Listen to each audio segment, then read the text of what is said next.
یا بنی اسرائیل اذکروا نعمتی التی انعمت علیکم واوفوا بعہدی اوف بعہدکم وایای فارہبون۔ بنی اسرائیل، چونکہ یہ لفظ پہلی مرتبہ قرآن مجید میں آ رہا ہے تو یہاں تھوڑی سی وضاحت کرنی ہوگی۔ ابن جو عربی میں بیٹے کے لیے آتا ہے ابن، اس میں جو شروع کا حمزہ ہے یہ در حقیقت اضافی ہے، اصل لفظ جو ہے بے نون پر مشتمل ہے، اسی لیے اس کی جمع سالم آتی ہے بنون۔ قرآن مجید میں المال والبنون زینت الحیات الدنیا، تو یہ جو اس کی جمع سالم ہے وہ در حقیقت بنون ہے، اور پھر اس کی حالت نسبی اور حالت جری بنین ہوگا، اور جب یہ مضاف بن جائے گا تو اس کا وہ نون گر جائے گا، تو اے بنی اسرائیل، اے اسرائیل کی اولاد۔ لفظی ترجمہ ہوگا اے اسرائیل کے بیٹوں، لیکن یہ کہ مراد اولاد ہے، اس میں برسبیل تغلیب اگرچہ خطاب مردوں سے ہو رہا ہے جیسے کہ قرآن مجید میں اکثر و بیشتر ہے، لیکن یہ کہ اس میں خواتین بھی شامل ہیں۔ تو یا بنی اسرائیل، اے اسرائیل کے بیٹوں، اسرائیل سے مراد کیا ہے؟ اس پر اتفاق ہے، اجماع ہے، حضرت یعقوب کا یہ لقب ہے۔ البتہ یہ لفظ بنا ہے اسر اور ایل دو سے مل کر۔ ایل کا لفظ جو ہے وہ عبرانی زبان میں الہ کے لیے ہے، الہ اور ایل ویسے بھی قریب قریب ہیں، اسی لیے تمام فرشتوں کے نام جبرائیل، میکائیل، اسرائیل، یہ تمام الفاظ کے ساتھ جو ایل آتا ہے یہ در حق اسماعیل بھی سما اور ایل، چونکہ حضرت ابراہیم علیہ السلام نے دعا کی تھی پروردگار بیٹا عطا فرما، اس اعتبار سے جب اللہ تعالیٰ نے بیٹا عطا فرمایا تو اسماعیل نام رکھا، یعنی اللہ نے سن لیا۔ جیسے ہمارے ہاں دیہات میں یہ خاص طور پر جانگلی علاقہ جو کہلاتا ہے، اللہ ڈوایا، اللہ سنیا، یعنی یہ اللہ نے جس کے بارے میں ہماری دعا سنی اور ہماری استدعا کو قبول فرمایا، تو یہ گویا کہ اسماعیل کے معنی یہ ہے۔ تو اسرائیل جو ہے اسر اور ایل سے مل کر بنا ہے۔ عبرانی اور عربی زبان کے بارے میں یہ اختلاف ہے، ایک رائے تو یہ ہے کہ ماں بیٹی کا رشتہ ہے، عربی زبان عبرانی سے نکلی ہوئی ہے، لیکن زیادہ اکثر محققین کی رائے یہ ہے کہ یہ دونوں بہنیں ہیں، کوئی اور کامن زبان تھی سیمیٹک لینگویج ابتدائی جس سے کہ یہ دونوں زبانیں پھر وجود میں آئی ہیں، گویا کہ ان کے درمیان رشتہ جو ہے وہ بہنیں ہونے کا ہے، ماں اور بیٹی کا نہیں ہے، لیکن ظاہر بات ہے کہ مشابہت اور ان کے اندر جو ہے قرب جو ہے اور مناسبت وہ بہت نمایاں ہے۔ اسر کے دو ترجمے کیے ہیں، یہودی علماء تو اس پر بہت زیادہ جزم کے ساتھ قائم ہے کہ اسر سے مراد ہے بطل، یعنی رجل عظیم، جواں مرد، بہت باہمت انسان، اس لیے کہ ان کے ہاں یہ عقیدہ ہے اور بڑی تحریف جو ہوئی ہے تورات میں، اس میں ایسی ایسی باتیں بھی ہیں۔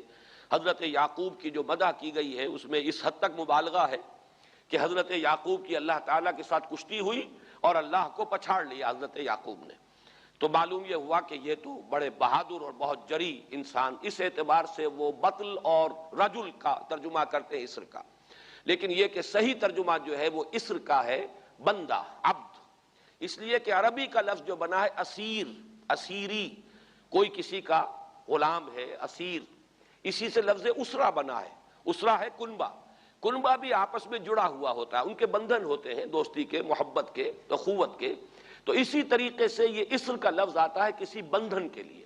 اسیر جو ہے پچھلے زمانے میں جبکہ جیلوں کا رواج نہیں تھا تو اگر کسی شخص کے ذمے کسی کی کوئی رقم ہوتی تھی دینی تو اس شخص کو اس کے حوالے کر دیتے تھے، وہ اس کا ذاتی قیدی ہوتا تھا، ذاتی اسیر، اس کی تحویل میں رہتا تھا، جب تک کہ اس کے اعزاء اقارب آ کر وہ رقم ادا نہ کر دیں وہ شخص اس کی تحویل میں رہتا تھا، وہ اس کا اسیر ہوتا تھا۔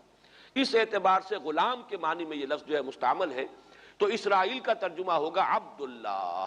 اذان تو میں عرض کر رہا تھا کہ اسرائیل کا ترجمہ ہوا عبداللہ، گویا کہ اب تک ہم نے یا بنی اسرائیل کا ترجمہ کیا اے اللہ کے بندے کی اولاد، مراد ہے حضرت یعقوب علیہ السلام۔ حضرت یعقوب حضرت اسحاق کے بیٹے ہیں، حضرت اسحاق حضرت ابراہیم علیہ السلام کے دوسرے بیٹے ہیں۔ حضرت ابراہیم کو پہلا بیٹا اللہ نے عطا فرمایا اسماعیل، اسی لیے میں عرض کر چکا ہوں سما اور ایل سے مل کر بنا ہے۔ جو دعا کی تھی انہوں نے، اس دعا کا پہلا جواب جو ملا ہے اللہ تعالیٰ کی طرف سے، اس کی مقبولیت کا جو ظہور ہوا وہ حضرت اسماعیل کی شکل میں۔ پھر یہ کہ حضرت سارہ کو بھی اللہ تعالیٰ نے اولاد دی اور حضرت اسحاق پیدا ہوئے۔ اس وقت یہ جو بشارت دی گئی ہے قرآن مجید میں متعدد مقامات پر آگے چل کر آئے گا کہ حضرت سارہ کے ہاں بھی اولاد ہونے کی جو بشارت حضرت ابراہیم علیہ السلام کو فرشتے دینے آئے تھے، اسی میں یہ بھی تھا کہ نہ صرف یہ کہ تمہیں ایک بیٹا عطا ہوگا بلکہ اس کے بعد پوتا بھی عطا ہوگا، گویا کہ ایک بہت جلیل القدر پوتا۔ اس اعتبار سے ایک رائے یہ ہے کہ یعقوب عقب سے بنا ہے، گویا کہ بشارت میں پہلے ہی سے شامل تھا حضرت یعقوب علیہ السلام کا ذکر بھی، کہ اسحاق کے بعد اسحاق کے ہاں ایک بہت جلیل القدر بیٹے کی ولادت ہوگی اور اس کا نام یعقوب ہوگا، یعنی اسحاق کے بعد آنے والا، بیٹے کے بعد جو پوتا آتا ہے۔ لیکن یہود کی رائے یہ ہے کہ حضرت یعقوب پیدا ہوئے ہیں اپنے بھائی عیسو کے ساتھ، یہ تمام بیٹے ہیں حضرت اسحاق علیہ السلام کے، دو بیٹے پیدا ہوئے بیک وقت، جڑواں بھائی۔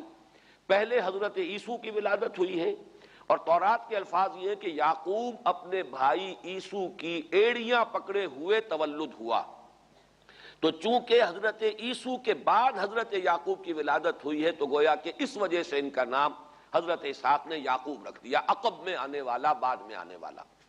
بہرحال حضرت یعقوب علیہ السلام کے پھر 12 بیٹے ہیں جن کی تفصیل پوری موجود ہے، یہ تاریخ جو ہے بڑی ریکارڈڈ ہے، اس لیے کہ بنی اسرائیل کی یہ تاریخ جو ہے books of the old testament میں اس کی پوری تفصیل موجود ہے۔ 4 بیویاں تھی حضرت یعقوب علیہ السلام کی، جن سے 12 بیٹے ہوئے، 3 بیویوں سے 10 بیٹے تھے، اور سب سے چھوٹی بیوی سے 2 بیٹے تھے، حضرت یوسف اور بنیامین، اور ان دونوں سے حضرت یعقوب علیہ السلام کو بڑی محبت تھی۔ حضرت یوسف سے چونکہ یہ تاریخ شروع ہوتی ہے اس اعتبار سے کہ انہیں ان کے بھائیوں نے کنویں میں ڈالا، پھر اللہ تعالیٰ نے وہاں سے ان کے نکلنے کا سامان کیا، پھر مصر پہنچایا، پھر مختلف مراحل سے گزار کر انہیں وہاں ایک بہت اونچی پوزیشن تک پہنچایا، تو حضرت یوسف علیہ السلام سے اس اعتبار سے ان کی تاریخ شروع ہوتی ہے۔ 1906 قبل مسیح میں حضرت یوسف علیہ السلام کی پیدائش ہے، جہاں تک صحیح اندازہ کیا جا سکا ہے۔ یوں سمجھئے کہ آج سے تقریباً 4000 سال قبل یہ حضرت یوسف کی پیدائش ہے، اور حضرت یوسف پڑ پوتے ہیں حضرت ابراہیم کے۔ ان میں اگر آپ 200-250 سال کا اور اضافہ کریں تو آج سے کوئی 4,2500 سال قبل کی شخصیت بنتے ہیں حضرت ابراہیم علیہ السلام۔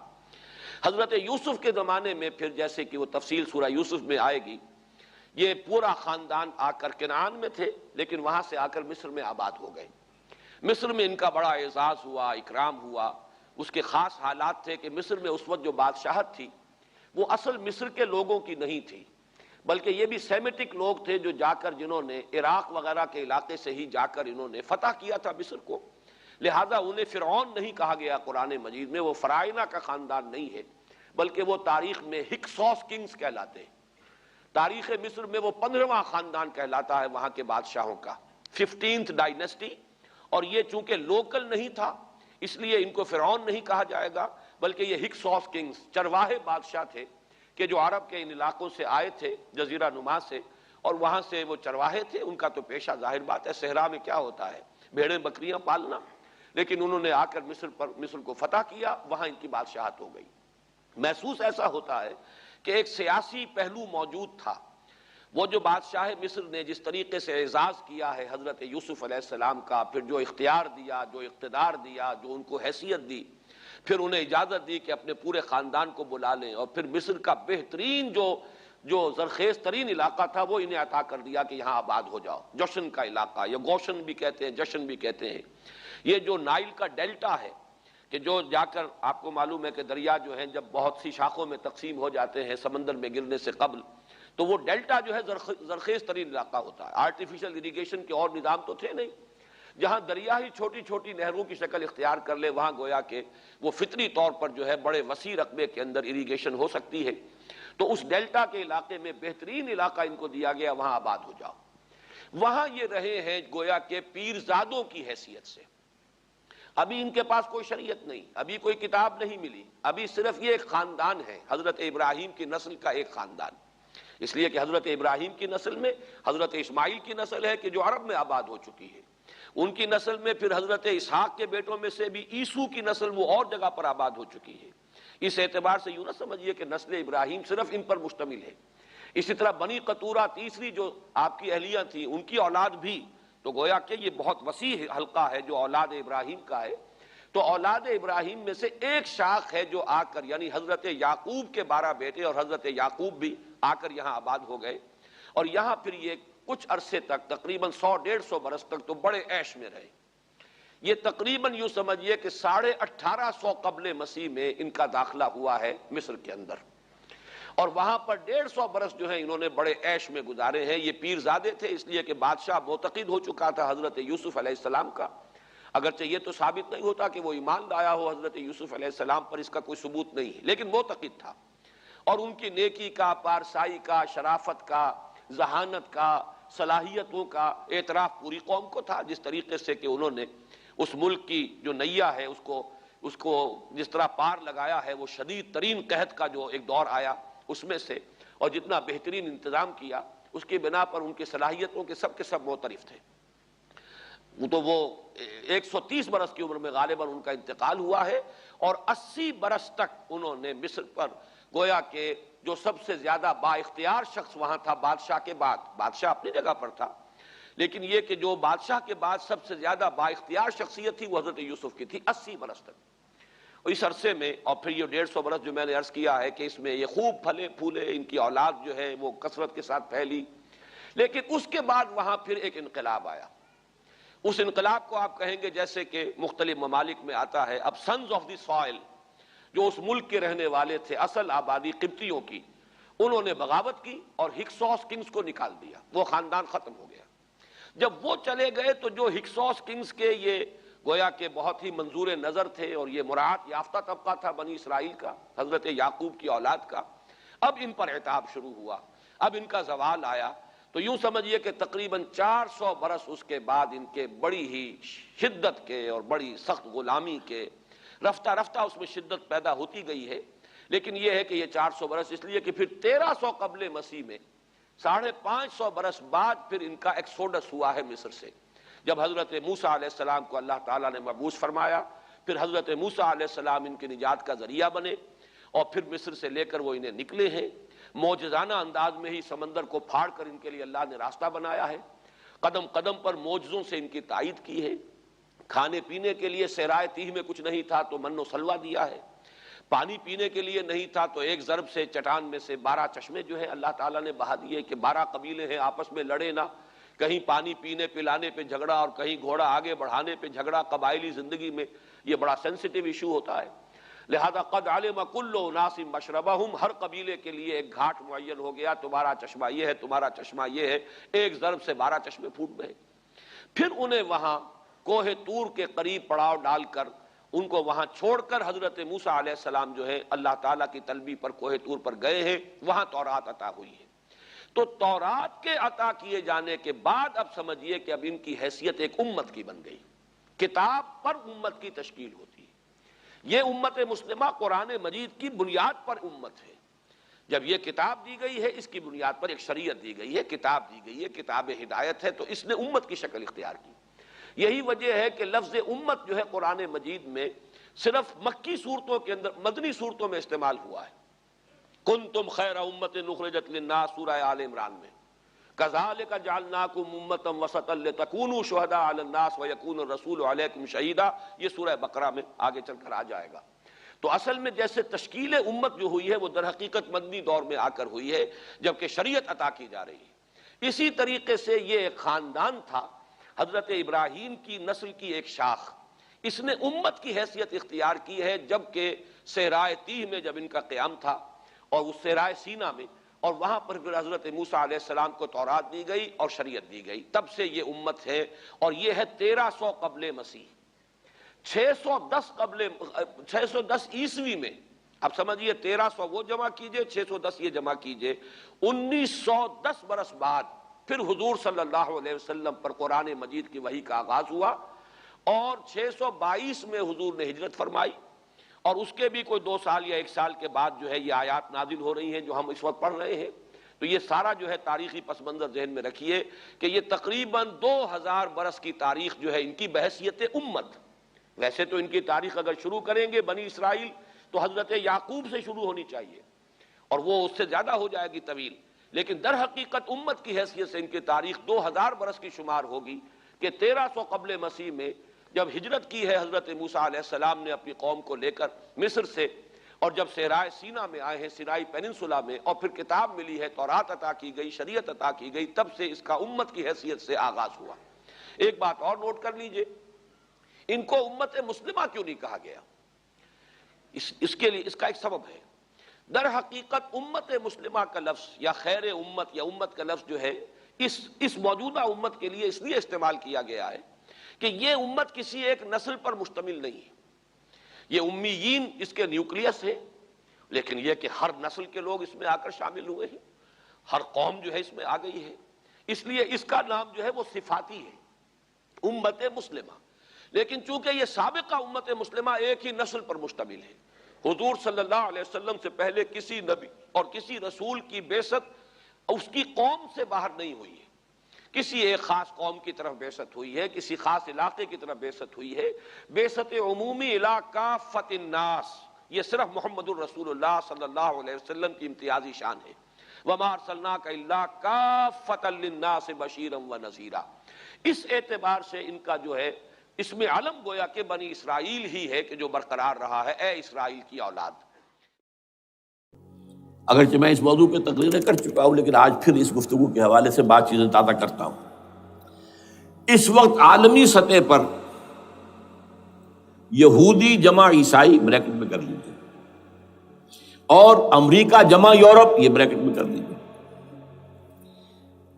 ان کا اندر معاملہ کیا ہے؟ اصل جو ہے اس میں پیچھے مائنڈ ہے، ماسٹر مائنڈ، سازشی ذہن، وہ یہود کا ہے۔ باقی عیسائی آلہ کار بن گئے ہیں۔ جو 100% آلہ کار ہے یہود کا وہ پروٹیسٹنٹس ہیں۔ پروٹیسٹنٹزم یہود ہی نے پیدا کرایا تھا، یہود ہی نے یورپ کے اندر سود کا رواج شروع کروایا، ورنہ سود حرام تھا وہاں پر بھی، یوزری بھی اور کمرشل انٹرسٹ بھی، دونوں حرام تھے، یہ یہودیوں نے کروایا۔ اور پھر پہلا بینک بنوایا ہے انگلستان کے اندر، بینک آف انگلینڈ، اور جو پوپ کے خلاف بغاوت کرائی تو پہلی بغاوت ہوئی انگلستان کے اندر، جو چرچ آف انگلینڈ علیحدہ ہو گیا پوپ سے، اور اسی کو یہودیوں نے قرار دیا یہ ہمارا ماڈرن اسرائیل ہے، یہ اسرائیل ہمیں دیا ہے گاڈ نے، یہ جو ہے برطانیہ۔ اس کے کچھ عرصے کے بعد یہی جو ہے ایکسوڈس ہوا ہے اور وہ امریکہ میں جا کے آباد ہوئے، لہذا امریکہ کو بھی جیوز نے کہا ہے دس از اندر اسرائیل، یہ ہے ہمارے اصل اسرائیل، ماڈرن اسرائیل یہ ہے۔ اس لیے کہ جو انہیں وہاں پر اقتدار حاصل ہوا، جو قوت حاصل ہوئی ہے، جس قدر دولت انہوں نے وہاں جمع کی ہے، وہاں کے جس طریقے سے جکڑ لیا ہے حکومتوں کو، فرنگ کی رگے جہاں پنجے یہود میں ہے۔ ٹھیک 100 سال پہلے علامہ اقبال یہ مشاہدہ کر کے آ گئے تھے یورپ میں، اور کون دیکھنے والا تھا کہ وہاں کیا ہو رہا ہے، بیہائنڈ دی سین کیا ہے، سامنے کیا ہے، پردے کے پیچھے کیا ہے۔ فرنگ کی رگے جہاں پنجے یہود میں۔ اس وقت فرنگ کا امام تھا برطانیہ، یہ وہ سلطنت تھی جس پر سورج کبھی غروب نہیں ہوتا تھا۔ آج وہ فرنگ کا امام امریکہ ہے۔ یہ برطانیہ تو اب وہ جو ایک نظم ہے کہیں بچپن میں پڑھی تھی، London bridge is going down going down going down, اس کی مثال ہے۔ برطانیہ کی تو کوئی حیثیت ہی نہیں، ورلڈ پاور کی حیثیت نہیں ہے، وہ تو چھوٹا بھائی اس نے بنا رکھا امریکہ نے اپنا، تو اس حیثیت سے جو ہے اس کی کوئی حیثیت ہے، ورنہ کوئی اور حیثیت نہیں۔ بہرحال ان دونوں میں یہ ہے کہ پیچھے ماسٹر مائنڈ، سازشی ذہن، پلاننگ، سکیم ساری یہودیوں کی۔ اعلی کار امریکہ سب سے بڑھ کر، اس کے بعد برطانیہ، اور اس میں اصل پروٹیسٹنٹس، ان میں بیپٹسٹ، ان میں اس سے بھی آگے بڑھ کر ایونجلسٹ، جن کو کہتے ہیں بورن اگین کرسچنس، جن کو کہتے ہیں نیو کنزرویٹو کرسچنس، یہ تمام اصطلاحات آپ اخبارات میں پڑھتے ہوں گے، ان کو گروپ کر لیجیے۔ یہ اصل اعلی کار، ان کو ایک نیا نام دیا گیا ہے کرسچین زائنسٹ۔ ایک یہودی زائنسٹ ہیں، سارے یہودی زائنسٹ نہیں ہیں، بہت سے یہودی ہیں جو یہ زائنسٹ کے مخالف۔ چنانچہ میری ہیوسٹن میں ملاقات ہوئی تھی ڈاکٹر وشو گرانڈ، بہت بڑا پروفیسر ایمیریٹس یہودی، لیکن یہ کہ اس نے کہا، بڑے اجتماع میں کہا، ہمارا اجلاس تھا وہاں پر، ہم نے یہ جو ہے بلایا تھا ایک یہودی، ایک عیسائی اور ایک مسلمان، تینوں جو ہیں وہ تقریریں کریں۔ انہوں نے کہا تھا کہ وی آر ناٹ سپورٹنگ اسرائیل۔ اس نے وہ عیسائی جو آیا ہوا تھا پروفیسر، اس کی طرف they are supporting Israel, we are not supporting Israel. اسی طرح میری جو ہوئی تھی round table conference, round table, اس میں ایک یہودی پروفیسر تھے، وہ ہسٹری کے پروفیسر، میں نام بھول رہا ہوں ان کا، انہوں نے کہا آئی ایم اینٹی زائنزم، میں زائنزم کے خلاف ہوں۔ تو زائنسم جو ہے اصل میں ایک سیکولر یہودیوں کی تحریک ہے، اور اس کے سب سے بڑے سپورٹرز کرسچن زائنسٹ وہ امریکہ میں بیٹھے ہوئے۔ تو یہ ہے صورتحال۔ یہ جان لیجئے کیتھولکس جو ہیں یہ اتنے پرو یہودی نہیں ہیں، اب رفتہ رفتہ وہ بھی اس کے اندر آ کر شامل ہو گئے۔ یورپ جو ہے زیادہ کیتھولکس، رومن کیتھولکس کا یہ بھی آپ نے جملہ پڑھ سنا ہوگا کہ یہ جو ترکی جو ہے ہمارا ملک، یہ جو کوشش کرتا رہتا ہے گھسنے کی یورپین یونین کے اندر، تو ایک دفعہ جان شراق نے کہا تھا، بڑا پیارا جملہ تھا، Why doesn't Turkey understand that we are a Christian club؟ یہ ہماری جو یونین ہے یورپین، یہ تو کرسچین کلب ہے، وہ مسلمان ہے، وہ کس وجہ سے آنا چاہتا ہے اندر، کیوں تو خود داخل ہونا چاہتا ہے؟ Why doesn't Turkey understand that we are a Christian club؟ لیکن یہ ہے رومن کیتھولکس، اور ان کا میں بعد میں آپ کو بتاؤں گا۔ یہی آپ کو معلوم ہے کہ یورپ نے عام طور پر اسرائیل کا اتنا ساتھ نہیں دیا جتنا جو امریکہ دیتا رہا ہے، اور کسی درجے میں ان کے دلوں میں سافٹ کارنر جو ہے عرب فلسطینیوں کے لیے بھی رہا ہے۔ یہ معاملہ ایران کے بارے میں بھی رہا ہے، جس قدر اسٹرانگ ایکشن امریکہ لینا چاہتا ہے یہ جو ہے اس کے ساتھ نہیں ہے۔ تو یہ تھوڑا سا فرق ہے، وہ میں اس کا ایک بنیاد بعد میں بتا دوں گا آپ کو۔ بہرحال ان کا ایک جو ایجنڈا ہے وہ دو، سمجھیے کہ دو اس کے نکات ہیں، دو رسیوں کے مانند یہ آپس میں بٹا ہوا ہے۔ پہلا، عالم اسلام کے مادی اور مالیاتی وسائل، خصوصاً تیل پر قبضہ، یہ ان کا دنیاوی اعتبار سے، دولت کے اعتبار سے، وسائل کے اعتبار سے اس وقت کا ایجنڈا ہے۔ ویسے تو اس سے اوپر وہ چاہتے ہیں پوری دنیا پر، وہ تو بعد کی بات ہے، لیکن ابھی نہ وہ روس کو چھیڑ رہے ہیں نہ چین کو چھیڑ رہے ہیں۔ چین تو ان کا سب سے بڑا جو ہے بزنس پارٹنر ہے، سب سے بڑا، اور چین کو رفتہ رفتہ وہ اپنی لائن پر لا رہے ہیں۔ اب تو صرف یہ کہ وہ ایک پارٹی گورنمنٹ وہاں رہ گئی ہے جو کہ کمیونزم کے دور کی یادگار ہے، باقی ان کی جو اکانومی ہے وہ تو آ چکی ہے اسی رخ کے اوپر جو یورپ کی ہے، مغرب کی ہے۔ نمبر دو ایجنڈا کیا ہے؟ دنیا میں کہیں بھی اسلام کے بحیثیت ایک نظام زندگی ظاہر ہونے کا کوئی موقع نہیں دینا۔ We have to nip the evil in the bud at any cost۔ یہ ان کے ایجنڈے کا دوسرا بڑا ہے۔ یہ دو ہے انٹرٹوائنڈ، جیسے آپ لڑیوں کو بٹ دے کر رسی بناتے ہیں، ایسے یہ دو لڑیے ہیں۔ اسلام کا پولیٹیکل سوشو اکنامک سسٹم کہیں نہ آ جائے دنیا میں، ہو نہ جائے آشکارا شر پیغمبر کہیں، یہ ابلیس نے کنکلوڈ کیا ہے، وہ جو ابلیس کی مجلس شورا ہے، ہو نہ جائے آشکارا شر پیغمبر، کہیں ایسا نہ ہو کہ پیغمبر کی شریعت دنیا کے سامنے آ جائے، پیغمبر کا نظام آ جائے۔ الحذر، آئین پیغمبر سے 100 بار الحذر، حافظ ناموس زن، مرد آزما مرد آفری، یہ معاشرتی نظام ہو گیا۔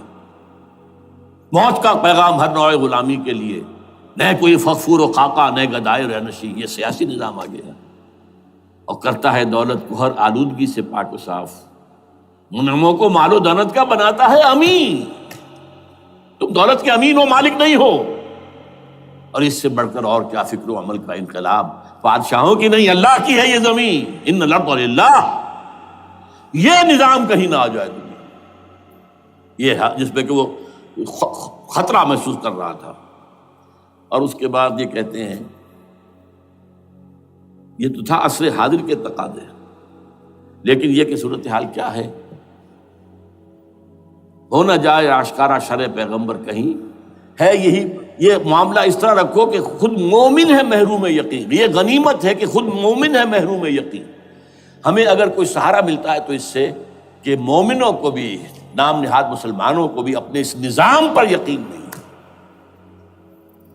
وہ نماز پر یقین رکھتے ہیں، روزے پر رکھتے ہیں، زکوٰۃ کو بھی جو بھی اللہ تعالیٰ جس کو توفیق دیتا ہے، حج کرتے ہیں، عمرے کرتے ہیں، یہ ہے سب، لیکن یہ کہ یہ غنیمت ہے، چشم عالم سے رہے یہ پوشیدہ یہ آئین تو خوب۔ وہ ابلیس کہتا ہے کہ یہ آئین چشم عالم سے پوشیدہ رہنا چاہیے، یہ غنیمت ہے کہ خود مومن ہے محروم یقین۔ ہمارے لیے جو ہے اگر کوئی سانس لینے کی جگہ ہے وہ یہ ہے حوصلہ افزائی اگر ہے تو اس میں ہے کہ خود مومن محروم یقین ہے، اس کے سامنے وہ راستہ ہے ہی نہیں۔ اب لیجئے یہودیوں کے ایجنڈے کو میں تجزیہ کر رہا ہوں۔ سب سے پہلے World Bank, I M F, globalisation, TRIPS, ان تمام ہتھ کنڈوں کے ذریعے عالمی مالیاتی استعمار جو بظاہر امریکہ کا ہوگا حقیقتاً یہود کا ہوگا۔ یہودیوں کے نزدیک پوری نوع انسانی حیوانوں کے مانند ہے۔ They are not human beings. They are goyams. They are Gentiles. یہ انسانی شکل میں حیوان ہیں، اور جیسے حیوانوں کو ایکسپلائٹ کرنا، استعمال کرنا انسانوں کا حق ہے، گھوڑے کو آپ باندھتے رہے ہیں نا ٹانگے کے آگے، اور بیلوں سے آپ ہل جتواتے رہے ہیں، تو جیسے یہ حق ہے ایسے ہمارا حق ہے پوری دنیا کے جو ہے وسائل ان کو کھینچے۔ ہاں جیسے گھوڑے اور بیل کو بھی کچھ نہ کچھ دانہ تو ڈالنا پڑتا ہے، چارہ تو دینا پڑتا ہے، تو ان کو بھی کچھ دو۔ یہ پوری نوع انسانی ورکرز بن کر رہ جائے، حیوان بن جائیں، بالکل شہوت کے غلام بنا دو انہیں، اخلاقی اقدار کا بیڑا غرق کر دو، خاندانی نظام کو تہوبارہ کر دو۔ یہ باقاعدہ جو protocols of the elders of the Zion تھے ان سب میں موجود ہے لکھا ہوا، جو 1897 میں انہوں نے پاس کیا اپنا پروگرام بیسل میں، سوئٹزرلینڈ کا ایک شہر ہے۔ Protocols of the elders of the Zion, ان کو حیوان بنا دو، بس حیوانوں سے کام لیتے رہو۔ ہاں ان کی کمائی کا کچھ حصہ ان کے لیے چھوڑ دو، وہ بھی زندہ رہیں، وہ بھی آخر کام کیسے کریں گے، اور اصل جو ہے ملائی کھینچ دو اپنے اس نظام کے ذریعے سے۔ World Bank, I M F, stock exchange, TRIPS, globalisation, اس کے ذریعے سے عالمی مالیاتی استعمار۔ نمبر 2، ایک ہے ان کا ایجنڈا، یہ تو عالمی ہے، دوسرا ایجنڈا کیا ہے؟ وہ لوکل ہے۔ وہ کیا ہے؟ گریٹر اسرائیل کا قیام، جس میں مصر کا سارا زرخیز علاقہ شامل ہوگا، جو ڈیلٹا کا علاقہ کہلاتا ہے اس کا، جہاں کے اس وقت کے بادشاہ نے، حضرت یوسف علیہ السلام کے زمانے کے بادشاہ نے، وہ فرعونہ کے خاندان میں سے نہیں تھا، وہ عرب تھا، عربوں ہی سے کسی وقت کوئی قوم آئی تھی جو کہ مصر پر قابض ہو گئی تھی، اس نے حضرت یوسف کے خاندان کو لا کے وہاں آباد کیا۔ بہترین جشن کا علاقہ کہلاتا ہے، بہترین۔ وہ کہتے ہیں ہمارا ہے، ہم رہے وہاں پر کئی سو برس تک رہے، عراق ہمارا ہے، وہاں ہمیں قید میں رکھا گیا، نبوکدنضر لے گیا تھا۔ عرب کا شمالی حصہ جو ہمارا ہے، وہاں خیبر میں یہودی قلعے تھے، اور وہاں مدینے کے اندر جو ہے 3 قبیلے یہودی تھے جنہیں محمد نے صلی اللہ علیہ وسلم وہاں سے نکال باہر کیا تھا۔ یہ جارڈن یہ ترکی کا بھی کچھ حصہ ہمارا ہے، باقی پورا لبنان اور پورا فلسطین، یہ سب اس کے اوپر بنے گا ایک greater Israel. This is there local agenda, اور اس کے لیے ضروری ہے ایک بہت بڑی جنگ، ایسے آسانی سے نہیں ہو جائے گا۔ آرمگیڈون، جس کو حضور نے فرمایا الملحمۃ العظمیٰ، الملحمۃ الکبریٰ، بہت بڑی جنگ، جس کی خوفناکی اور تباہ ناکی کا اندازہ اس سے کیجیے۔ حضور فرماتے ہیں کہ اگر ایک باپ کے 100 بیٹے یا ایک دادا کے 100 پوتے ہوں گے تو ان میں سے 99 ختم ہو جائیں گے، ایک بچے گا۔ اور ایک جگہ فرماتے ہیں اتنی اموات ہوں گی، اتنی لاشیں ہوں گی کہ ایک نفاست پسند پرندہ جو ہے، جو گندگی پہ نہیں اترنا چاہتا، ایک تو ہے یہ کوے، چیلیں، گدھ، وہ تو گندگی ہی کی تلاش میں ہے مردار کھانے کے لیے، وہ تو لاشوں کو نوچ رہے ہوں گے۔ وہ پرندہ جو ہے نفاست پسند پرندہ، وہ نہیں اتر سکے گا، اڑتا اڑتا چلا جائے گا، لیکن لاشوں کا سلسلہ ختم نہیں ہوگا، یہاں تک کہ تھک ہار کر لاشوں پر گر جائے گا۔ یہ دور نہیں ہے،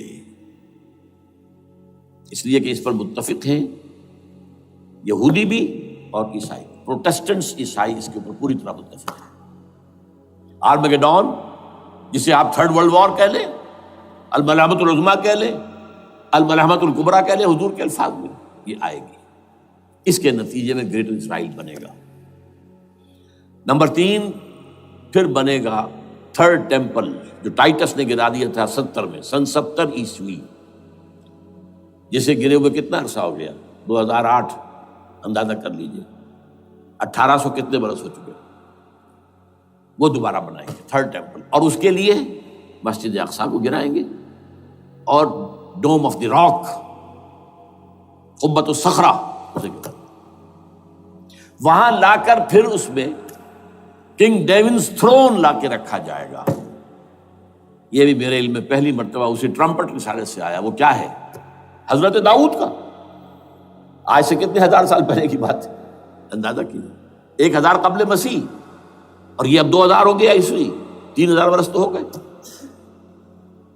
وہ کیا تھا؟ ایک پتھر تھا جس پر بٹھا کر حضرت داؤد کی تاج پوشی کی گئی تھی، پھر اسی پر حضرت سلیمان کی تاج پوشی ہوئی، پھر اسی پر ان کے بادشاہ آتے رہے، تاج پوشی ہوتی گئی۔ ٹائٹس نے جب گرایا ہے سن 70 عیسوی میں، یروشلم کو برباد کیا، 1,33,000 یہودی ایک دن میں قتل کیے، ایک دن میں، باقی نکال دیا، بھاگ جاؤ یہاں سے۔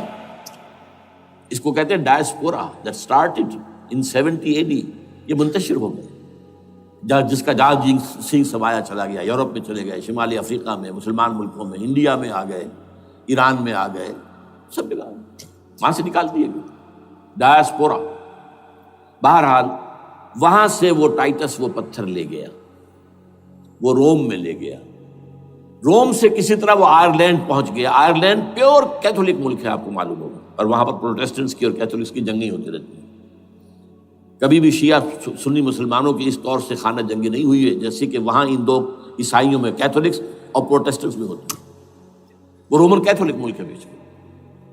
وہاں سے وہ انگلینڈ میں آیا، انگلینڈ میں جب آ گیا، بلکہ وہاں سے اسکاٹ لینڈ سے انگلینڈ میں پھر اس کو ایک کرسی کے اندر اس کی سیٹ کی حیثیت سے بنا کر ایک تھرون کی شکل دے دی گئی، اور وہ جو ویسٹ منسٹر ایبے ہے، برطانیہ کے پارلیمنٹ کے ساتھ جو چرچ ہے، ویسٹ منسٹر ایبے، وہاں اس کو لا کے رکھ دیا گیا۔ اس وقت سے برطانیہ کے بادشاہوں اور ملکاؤں کی تاج پوشی وہاں ہوتی ہے۔ تو ایک یہ ہے کہ پھر اس کو لا کر وہاں رکھیں گے۔ اب یہاں سے اختلاف ہے، یہ نوٹ کر لیجیے، یہاں تک عیسائیوں کا، یہودیوں کا ایجنڈا ایک، یہاں اختلاف ہے۔ یہودیوں کے نزدیک ان کا مسیح آئے گا اور وہ وہاں بیٹھ کر پوری دنیا پر راج کرے گا۔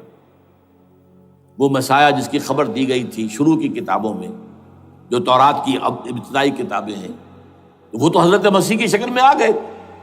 دی پروفیسی واز فلفلڈ۔ یہودیوں نے نہیں مانا، انہیں تو قرار دیا جادوگر ہے، کافر ہے، مرتد ہے، ولد الزنا ہے، اور اپنے بس پڑتے سولی پر چڑھوا دیا۔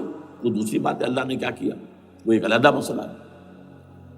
چنانچہ یہ کہ دی سچویشن از ویکنٹ، وہ مسیحا کی جگہ ابھی باقی ہے ان کی، and they are waiting for ہم۔ تو وہ آئے گا اور وہ یہاں اس تخت داؤد پر بیٹھ کر پوری دنیا پر حکومت کرے گا۔ عیسائیوں کا کہنا کیا ہے کہ در حقیقت حضرت مسیح نازل ہوں گے، سیکنڈ کمنگ آف جیسس، جس کو ہم بھی مانتے ہیں، اگرچہ ہوگا کیسے، حالات و واقعات کا کیا ہمارے نزدیک رنگ ہے وہ کچھ مختلف ہے، وہ میں اس کو بیان نہیں کر سکتا۔ حضرت مسیح علیہ السلام پھر اس تخت پر بیٹھیں گے ان کے عیسائیوں کے مطابق۔ چنانچہ پوپ جو مر گیا ہے، پال سیکنڈ، اس کو یہ ٹرمپٹ والے کہتے ہیں شیطان، اور ان کا کہنا یہ ہے کہ اس شیطان نے the old ancient holy Roman empire کو ریوائیو کیا ہے، یونائٹڈ یورپ بنا کر، اور ان کا مقصد کیا ہے کہ یہ فلسطین میں ایک رومن کیتھولک حکومت قائم کرنا چاہتے ہیں۔ یہودی اپنی حکومت چاہتے جو ہے، اور وہ اپنی حکومت چاہتے ہیں، یہ ان کا کہنا ہے۔ یہ میں نہیں جانتا کہ اس میں کس حد تک ان ایک دوسرے پر الزام درست ہے، لیکن جیسے کہ آپ کو معلوم ہے کہ انڈونیشیا کے اندر بھی ہوا تھا، ایک جزیرے کو تقسیم کر دیا، ایک حصہ جو ہے اس کا وہ رومن کیتھولک ریاست بن گیا ہے۔ شاید نائجیریا میں بھی اس طرح کا معاملہ ہوا ہے کچھ تھوڑے علاقے کے اندر، وغیرہ وغیرہ۔ تو یہ ہے، لیکن بہرحال یہ ان کا۔ عیسائیوں کا معاملہ کیا ہے؟ میں نے جیسا کہ بتایا کہ یہ تو اس ایجنڈے کے اندر متفق ہے، اور عیسائی بھی ورلڈ ڈومینیشن، مالیاتی جو ہے استعمار، اس کے لیے کوشاں ہیں، لیکن ان کے نزدیک حضرت عیسیٰ ابن مریم آئیں گے علیہ الصلوۃ والسلام، اور وہ حکومت کریں گے۔ اس پورے ڈرامے کا اسکرپٹ پورا یہودیوں کا لکھا ہوا ہے، اور انہی کی سازش اس پورے ڈرامے کے پیچھے ہے۔ البتہ بظاہر اس ڈرامے کا بڑا کیریکٹر جس سے آپ ہیرو کہیں وہ امریکہ ہے، اور اس کے تابع یورپ بھی ہے. یہ ہے عالمی سطح پر معاملہ اس وقت. ویسے میری 2 کتابیں جو ہیں اس پر کتابچے ہیں. 4 سال پہلے میں نے اسی مقام پر 2 تقریریں کی تھی. ایک موجودہ عالمی حالات اور اسلام کا مستقبل. وہ دوسرا حصہ جو میں اس وقت نہیں چھیڑ رہا، ہوگا کیا اصل میں، جس میں یہ ہے کہ کہیں اسلامی ریاست قائم ہو، خلافت کا نظام قائم ہوگا کہاں ہوگا یہ میں بحث نہیں کر رہا. حضرت مہدی کا ظہور ہوگا، وہ آئیں گے عرب کے اندر. پھر یہ ہے کہ وہ جو گریٹر اسرائیل کے خلاف جہاد ہوگا، اور اللہ کرے گا کہ رفتہ رفتہ یہ ممالک جو ان سے لے لیے جائیں گے، یہاں تک کہ بالآخر ایک یہودی اعلان کر دے گا میں ہوں مسیح، جس کو کہ عیسائی بھی کہتے ہیں اینٹی کرائسٹ، اور یہ کہتے ہیں یہ بیپٹسٹ بھی کہ اینٹی کرائسٹ جو ہے وہ یہودی ہوگا. جبکہ کچھ عرصے پہلے بہت بڑا پروپیگنڈا ہوا تھا کہ اینٹی کرائسٹ جو ہے، دجال جو ہے، وہ تو مسلمان ہوگا. نہیں، لیکن وہ کہتے ہیں کہ ہوگا یہودی ہوگا. اور پھر اس یہودی کو قتل کریں گے حضرت مسیح، دی ریئل مسیح، اصل مسیح جو اٹھا لیے گئے درمیان میں، وہ آئیں گے. اور ان کے ہاتھوں دجال بھی قتل ہوگا، اور پھر مسلمانوں کے ہاتھوں ایک ایک یہودی ختم ہوگا. پھر ایک عالمی اسلامی ریاست قائم ہوگی حضرت مسیح کے ہاتھوں، اور وہاں پر حضرت مسیح، ایک حدیث میں آتا ہے 40 برس تک پوری دنیا پر حکومت کرے گی. بہرحال یہ دوسرا پکچر ہے جو ہمارے سامنے، میں اس وقت کی تفصیل میں نہیں جا رہا. جو ان کے سامنے پکچر ہے وہ میں نے آپ کو بیان کر دیا. اب اس میں تجزیہ کیجئے افغانستان پر حملے کا اصل سبب، جو میں نے 2 بتایا نا، 2 لڑیاں ہیں ان کے ایجنڈے کی. ایک اسلام کہیں ظاہر نہ ہو جائے، اسلام کا نظام ظاہر نہ ہو جائے، اور ایک مسلمانوں کے مالیاتی، خاص طور پر تیل کے وسائل پر قبضہ. اب افغانستان میں کیا ہوا ہے، یہ سارا معاملہ تھا اسلام کا راستہ روکنے کے لیے، کہ یہاں تو اسلام ایک شکل دکھا رہا ہے اپنی، اور اگر انہیں موقع مل گیا تو یہ تو ایک ایسی ویلفیئر اسٹیٹ قائم کر دیں گے. زکوٰۃ کا نظام قائم ہو جائے گا تو اعلیٰ ترین ویلفیئر اسٹیٹ قائم ہو جائے گی. اور اگر یہاں پر جو ہے یہ ساری سزائیں نافذ ہو گئی، معاشرہ کرائم فری ہو جائے گا، لوگوں میں محبت ہوگی، مساوات ہوگی، اور یہ کہ عام لوگوں کے لیے ویلفیئر ہوگا. اور یہ سامنے نظام آ گیا تو پھر ہمارا یہ نظام کیپٹلزم یہ کہاں رہے گا؟ اس کو تو منہ چھپانے کی جگہ نہیں ملے گی. لہذا افغانستان پر حملے کا اصل موٹیو یہ ہے. البتہ یہ ساتھ ہی یہ بھی تھا کہ افغانستان کے راستے سے سینٹرل ایشین سٹیٹس جو ہیں ان سے پائپ لائنیں لا کر، اور وہ پھر کہیں گوادر کے آس پاس سمندر تک لائے جائے، تاکہ ہم وہاں کے جو ہے ڈرین کر سکیں جو تیل اور گیس کے ذخائر ہیں سینٹرل ایشین سٹیٹس کے اندر، جو مسلمان سٹیٹس ہیں. تو اس کے لیے راستہ جو ہے وہ لینا چاہتے تھے افغانستان سے. اب وہ جہاں تک افغانستان کا تعلق ہے وہ تو ان کے قبضے میں ہے، جب چاہیں کر لیں. اب پاکستان کا معاملہ جو تھا وہ، جیسا کہ میں نے کہا کہ اس کا راستہ وہ رک گیا، جبکہ انہیں واپس جانا پڑ گیا. لیکن انہوں نے افغانستان میں کوشش کی طالبان کے زمانے میں. یونیکول جو ہے ان کی سب سے بڑی جو ہے کمپنی ہے، اس نے مذاکرات کیے. وہ دیکھ کر حیران رہ گئے کہ یہ ان پڑھ، یہ ملے ملاٹے جو ہیں یہ تو بڑے ٹف بارگینر ہیں. اس طریقے سے پاؤں جما کر طالبان نے جو ان کے ساتھ مذاکرات کیے ہیں اور ان سے اپنی شرطیں پیش کی ہیں کہ وہ گھبرا کر بھاگ گئے. یہ صورتحال بھی تھی افغانستان پر قبضہ کرنے میں. لیکن یہ ہے کہ اصل کیا تھا کہ وہ اسلام کی کوئی شکل دنیا کے سامنے نہ آنے پائے، جو ان کا میجر ہے.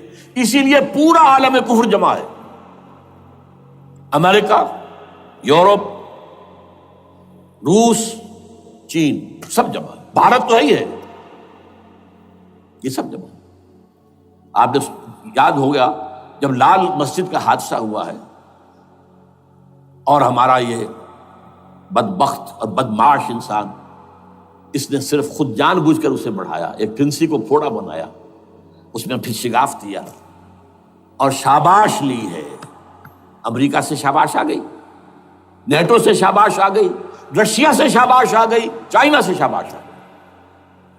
وہ چونکہ محسوس کر رہا تھا کہ اندرون ملک تو میری اب کشتی ڈگمگا رہی ہے، ڈاواڈول ہے. I have to have more support from outside. اور for that I have to do it. کہ دیکھو میرے عین قلب میں پاکستان کے یہ پھوڑا نکل آیا تھا، یہ بنیاد پرستی کا اور یہ شدت پسندی کا اور یہ تنگ نظری کا اور یہ فلاں کا اور یہ دہشت گردی کا، اور میں نے دیکھو کیسے اس میں چیرا دیا ہے، کتنے لوگوں کو ختم کر دیا ہے.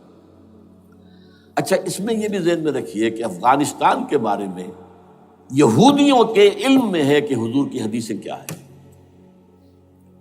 حضور کی حدیث ہے یخرج من خراسان رایات سود. خراسان کے علاقے سے کالے جھنڈے لے کر فوجیں چلیں گی. لا یردھا شیء، کوئی طاقت ان کو رخ نہیں موڑ سکے گی. حتیٰ تنصب بیلیا، یہاں تک کہ وہ آ کے بیت المقدس میں جھنڈے گاڑ دیے جائیں. دے نو اٹ، یہ جان لیجیے یہ لوگ پڑھے لکھے لوگ ہیں. میں آپ کو ایک واقعہ سناتا ہوں. جب 1967 میں یہودیوں کو فتح ہوئی بہت بڑی، اور پورا یروشلم اب ان کے قبضے میں آ گیا، ایسٹ یروشلم جو کہ ابھی جارڈن کے قبضے میں تھا. تو جب موشے دایان تھا وہ کانا، وہ داخل ہوا فاتح کی حیثیت سے، تو اس کے ساتھ ایک ربائی تھا، بہت بڑا چیف ربائی، یہودیوں کا بہت بڑا عالم، اور وہ رو پڑا. تھا تو فتح کا وقت، خوشی کا، رویا. So this is the beginning of the end, یہ الفاظ آئے اخبارات کے اندر. گویا کہ اب یہ آخری ڈرامہ جو ہے شروع ہو گیا ہے. وہ آخری ڈرامہ انہیں معلوم ہے ان کی تباہی پر ختم ہونا ہے. اس میں حضرت مسیح کے نزول کے بعد یہ ٹرمپٹ والا بھی لکھتا ہے کہ 80% یہودی قتل ہو جائیں گے. اور میں سمجھتا ہوں کہ 20% اگر صحیح ہے اس کی بات، تو وہ ہوں گے جو اب حضرت مسیح پر ایمان لے آئیں گے. باقی 80% اپنے اس کفر پر اڑے رہیں گے اور قتل ہوں گے. اسی طرح حضور کی ایک حدیث ہے کہ جب یہودیوں کا قتل عام ہو رہا ہوگا، اگر مسلمان قتل کریں گے، تو اگر کسی درخت کے پیچھے یہودی چھپا ہوگا تو درخت پکارے گا، اے مسلمان، ہاں عبداللہ آؤ ادھر، یہ میرے پیچھے یہودی چھپا ہوا، قتل کرو اسے. کسی پتھر کے پیچھے چھپے گا تو پتھر بولے گا، سوائے ایک درخت غرقد کے، کہ غرقد یہودیوں کا درخت ہے، وہ پناہ دے گا. اور آج اسرائیل میں سب سے بڑی پلانٹیشن غرقد کی ہے. They know it. اسی لیے افغانستان، خراسان، یہ افغانستان کا ہارٹ ہے افغانستان. اور یہ بھی جان لیجئے ہمارا جو مالاکنڈ سے اوپر کا علاقہ ہے یہ بھی خراسان کا حصہ ہے، اولڈ خراسان، جیسے گریٹر خراسان کہا جاتا ہے ہسٹری میں. ایک میں نے ایرانی سے پوچھا تھا اس کے بارے میں، تو اس نے کہا خراسان ہمارا ایک صوبہ ہے. میں نے کہا وہ تو مجھے معلوم ہے، جس کا دارالخلافہ مشہد ہے اور یہ ان کا مقدس شہر ہے، وہ تو اسے مکے کی طرح سمجھتے ہیں. بہرحال میں نے کہا میں پوچھ رہا ہوں پرانا خراسان بزرگ. تو خراسان بزرگ کا انہوں نے بتایا پورا افغانستان اس میں شامل. اور پھر یہ اسٹیٹس جو ہیں سینٹرل ایشین اسٹیٹس، اور ایران کا ایک حصہ اور پاکستان کا ایک حصہ، یہ جو مالاکنڈ کہلاتا ہے. اور یہ بڑی معنی خیز بات ہے کہ وہیں مالاکنڈ سے تحریک چلی ہے، جو اصل تحریک ہے طالبان پاکستان، وہ سوات سے چلی ہے. بہرحال اس وجہ سے، اس پہلو سے یہ جو ہے افغانستان پر حملے کا سب سے بڑا سبب وہ تھا. دوسرا جو تھا وہ یہ کہ ان کو جو پائپ لائن لے کے آنی تھی اس کے لیے، لیکن وہ ظاہر بات ہے کہ اس میں جو ہے جو طالبان نے وہ ان کی چکمے میں نہیں آئے. اس پر ایک کتاب ہے کہ جو انگریزی میں ہے عابد اللہ جان کی، Afghanistan the genesis of the last crusade. Afghanistan سے آخری صلیبی جنگ کا سلسلہ شروع ہو رہا ہے. بہت جو ہے چشم کشا ہے، معلومات افزا ہے، انگریزی میں ہے. اچھا، عراق میں معاملہ برعکس تھا. عراق میں تیل کا معاملہ بھی تھا تو وہ صرف امریکہ کا تھا. جو یورپ ہے وہ زیادہ تر کیسپین کے ایریا کے تیل کی طرف نگاہیں رکھتا ہے.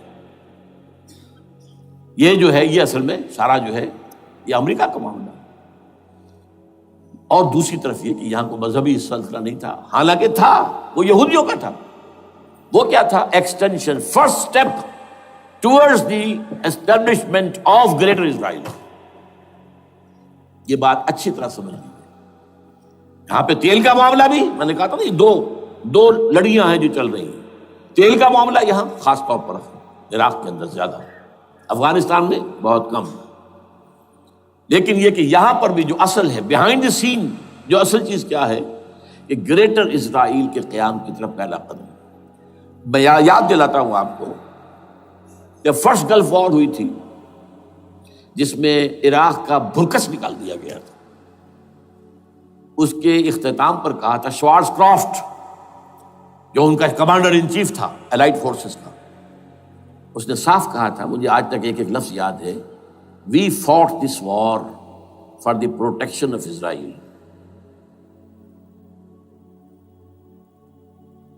اور اب جو ابھی ہوا معاملہ، جب صدام گرا ہے، اس کا مجسمہ بھی گرا ہے، تو اس کے بعد وہ شخص، وہ بدبخت، وہ خبیث جو ابھی پڑا ہوا کومے میں، شیرون نے کہا تھا ان قریب عراق پر ہماری حکومت ہوگی، اور اس سے پہلے تو ہم صرف عراق میں سے یوفریٹس تک کا علاقہ مانگتے تھے، دریائے فرات تک کا، اب ہمارا مطالبہ یہ ہے کہ ہم تو در حقیقت دجلہ تک جائیں گے، دجلہ، تاکہ پورا کا پورا جو فرٹائل دو آبا ہے دجلہ اور فرات کے درمیان کا بہترین علاقہ، وہ سارا ہمارے پاس۔ اس سے آپ اندازہ کر لیجئے کہ یہ دونوں چیزیں جو ہیں دونوں جگہ موجود ہیں۔ وہاں مذہبی زیادہ ہے افغانستان کا، لہذا یہاں بہت بڑی جو ہے کولیشن بن گئی۔ عراق میں تو وہ کولیشن نہیں بن سکی، یورپ بھی ساتھ نہیں آیا، یورپ بھی ساتھ نہیں آیا، امریکہ had to go it alone, اسے کرنا پڑا ہے۔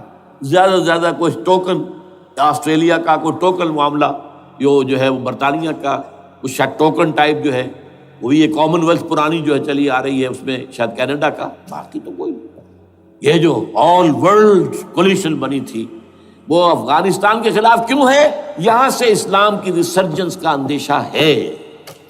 یخرج من خراسان رایات سود لا یردھا شیء حتی تنصب بایلیا۔ حضور کے زمانے میں ایلیا جو ہے وہ کن کے قبضے میں تھا؟ عیسائیوں کے۔ اس کے بعد ہمارے قبضے میں آیا، لیکن پھر کروسیڈرز نے ہم سے لے لیا تھا، اور 88 برس وہ عیسائیوں کے پاس رہا، 1099 عیسوی سے لے کر 1187 تک۔ اب پھر یہود کا قبضہ ہے، پہلے عیسائیوں کا تھا، اب یہود کا۔ اب ان سے لینا واپس، پہلی مرتبہ بھی عرب نہیں لے سکے تھے، کھونے والے عرب تھے، واپس لینے والا کرد تھا، صلاح الدین ایوبی رحمۃ اللہ علیہ۔ اب بھی کھونے والے عرب ہیں، مصر اور شام اور اردن، تینوں کا مقابلہ کیا اس نے، اسرائیل نے، اور قبضہ کیا پورے ویسٹ بینک پر، گولان ہائٹس پر، سینائی پیننسولا پر، اور یہ کھو دیا ہم نے اپنے ہاتھ سے۔ اور اب بھی عربوں میں تو کوئی دم نہیں ہے، کوئی جان نہیں ہے، ان کو عیاشیوں نے، دولت مندی نے بالکل تباہ و برباد اور کھوکھلا کر کے رکھ دیا۔ بہرحال یہ جو چیزیں میں نے آپ کو بتائی ہیں، یہ تو وہ پلانز ہیں جو سب شیاطین جن و انس کے پروگرام ہیں۔ وہ جیسے کہ کبھی کہا تھا خمینی صاحب نے، شیطان بزرگ، دی گریٹسٹ شیطن، امریکہ، اصل میں امریکہ، اور اس کے پیچھے حقیقت میں یہود، سامنے امریکہ، پیچھے یہود۔ بالفعل کیا ہوگا یہ تو پھر اللہ ہی جانتا ہے کیا ہوگا۔ وَمَكَرُوا وَمَكَرَ اللَّهُ، کافر اپنی چالیں چلتے ہیں، اللہ اپنی چال چلتا ہے۔ اور سَنَسْتَدْرِجُهُم مِّنْ حَيْثُ لَا يَعْلَمُونَ وَأُمْلِي لَهُمْ إِنَّ كَيْدِي مَتِينٌ۔ اے نبی آپ گھبرائیں نہیں، ہم ان کافروں کو رفتہ رفتہ وہاں سے لے آئیں گے جہاں سے آپ کو بھی، جہاں انہیں احساس تک نہیں ہوگا کہ یہ تو گرفت میں آ رہے ہیں، ٹریپ ہو رہے ہیں، اور ابھی ذرا میں انہیں ڈھیل دے رہا ہوں۔ میں املی لہم ان کیدی متین، میری چال بہت مضبوط ہے۔ وہ اللہ کیا کرے گا وہ میں نے آپ کو بتایا، جھلک دکھا دی ہے۔ انشاءاللہ اسی علاقے میں پاکستان اور افغانستان، اور اس کا ہارٹ ہوگا یہ پشتونستان، سرحد اور مشرقی افغانستان مل کر پشتونستان، پشتون اسی مشرقی اس میں ہے، پاکستان کا مغربی صوبہ ہے، شمال مغربی سرحدی صوبہ، یہ ہارٹ، اور پھر پاکستان اور افغانستان، انشاءاللہ یہی ہوگا۔ اور پھر یہ کہ یہاں سے فوجیں جائیں گی جو حضرت مہدی کی حکومت جمائیں گی عرب کے اندر۔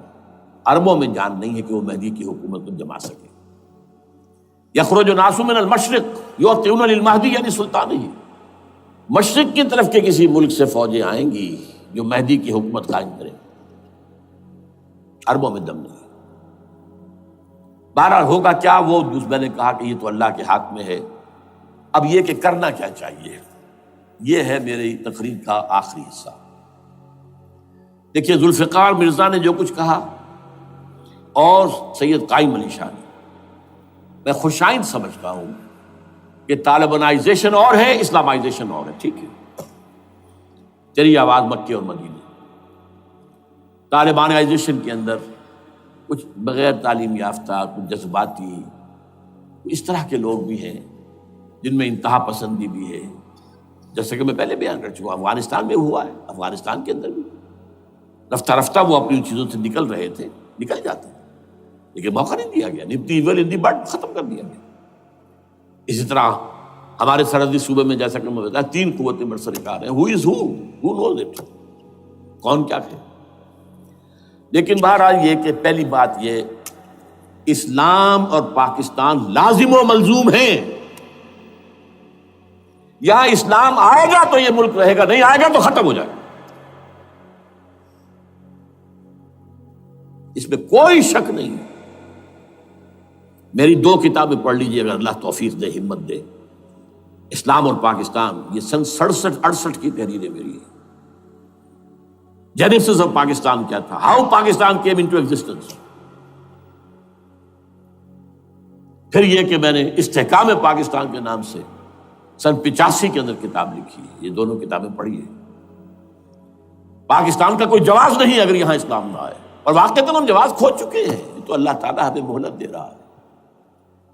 لیکن اب یہ سمجھ لیجئے، یہ اللہ تعالیٰ کی طرف سے ایک خاص مہلت ہے، اور شاید آخری مہلت ہے جو ہمیں مل رہی ہے۔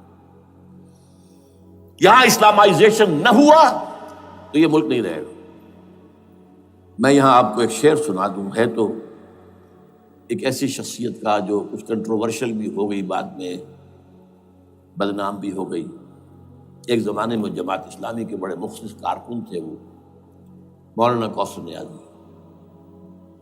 انہوں نے ایک بڑا تلخ شعر کہا تھا، اسلام کو اگر تیری فضا راس نہ آئے، اے میرے وطن تجھ کو کوئی آگ لگائے۔ ہمیں اسلام چاہیے، اور اسلام نہیں آئے گا تو یہ ملک نہیں رہے گا۔ کوئی زرداری، کوئی نواز شریف اس ملک کی بقا کی ضمانت نہیں دے سکتا۔ اس کی بقا ہے اگر تو اسلامائزیشن ہے۔ 61 سال کی ہماری بے وفائی اللہ کے ساتھ کیے ہوئے وعدے کی، اس کا ایک عذاب ادنا ہم جھیل چکے ہیں۔ 71 یاد کی، سن 71 پاکستان 2 لخت، 93,000 مسلمان پاکستانی بھارت کی قید میں بھیڑوں بکریوں کی طرح ہانک کر لے جائے گئے، ٹرکوں میں بھر بھر کر، جیسے کہ ڈیرہ غازی خان سے بھیڑیں بکریاں آتی ہیں لاہور میں ذبح ہونے کے لیے، کنسنٹریشن کیمپس میں۔ ہمارے ٹائیگر نامی جرنیل نے پیش کیا اپنا ریوالور، کتنے لوگ مارے گئے، کتنا فساد ہوا، مسلمان کے ہاتھوں مسلمانوں کا خون کتنا ہوا۔ یہ اللہ کا ایک خاص عذاب ہوتا ہے۔ میں نے وہ آیت آپ کو سنائی تھی، قل هو القادر على ان يبعث عليكم عذابا من فوقكم او من تحت ارجلكم۔